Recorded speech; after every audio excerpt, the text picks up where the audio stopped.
और नाम उसने बताए थे दादा साहेब फाल्के, जिसको फिल्म के क्षेत्र में सर्वोच्च पुरस्कार दिया जाता है। उन्हीं के नाम पे रखा भी गया, जिसका क्या नाम है? दादा साहेब फाल्के पुरस्कार फिल्म के क्षेत्र में दिया जाता है। अब उन्हीं के बारे में अमृतलाल नागर क्या बताते हैं? जैसे एक बार बताएं कि सामने दादा को इंडिया बताए कैसे दिखते हैं, उनका रंग रूप कद काफी एजुकेशन सारा चीज बताए थे ना।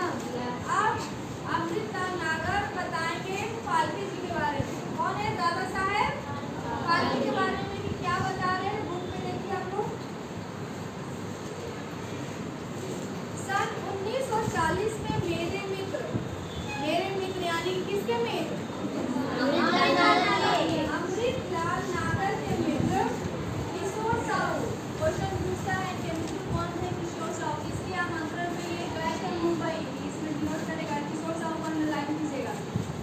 सन 1940 में मेरे मित्र श्री किशोर साहू की पहली फिल्म यानी कि फ्रेंड की पहली फिल्म बहू रानी का उद्घाटन दादा साहेब फाल्के के कर कमलों द्वारा ही संपन्न हुआ था। यानी कि इनके जो मित्र हैं अमृतलाल नागर के मित्र किशोर साहू द्वारा बनी फिल्म बहू रानी, इसका उद्घाटन करने के लिए दादा साहेब फाल्के को बुलाए थे और इन्होंने ही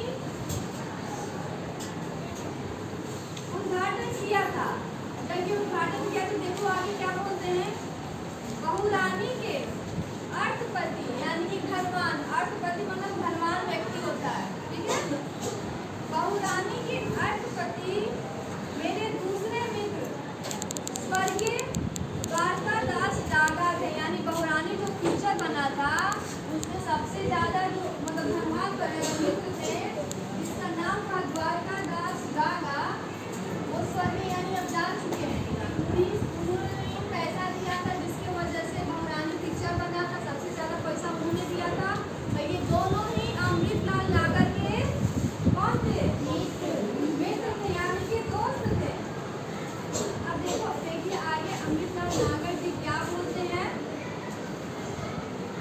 बड़े पढ़े लिखे बड़े क्या बोलते हैं स्वर्गीय द्वारकादास डागा के बारे में क्या बोलते हैं अमृतलाल नागर जी कि बड़े पढ़े लिखे सुरुचिपूर्ण साहित्यिक व्यक्ति थे। यानी कि पढ़े लिखे वो व्यक्ति धनवान थे तो पढ़े लिखे भी थे, उनको साहित्यिक दुनिया में रुचि थी, इंटरेस्ट था। यानी कि हिंदी पढ़ने में लिखने में उनका इंटरेस्ट था, तभी तो उन्होंने पौराणिक शिक्षा बनाया। अगर इंटरेस्ट नहीं रहता साहित्यिक क्षेत्र में तो फिल्म नहीं बनता। फिल्म जो बनता है ना, जो हिंदी के विद्वान होते, जो साहित्यकार होते हैं वही लिखते हैं ना, तब जाके आप यानी जो आजकल पिक्चर बनती है, डॉक्यूमेंट्री फिल्म हो गई या फिल्म हो गई या सीरियल हो गया, हम जैसे लोग ही जब लिख कर देखते हैं ना स्क्रिप्ट, तब जाके वो रोल होता है, बनता है फिल्म।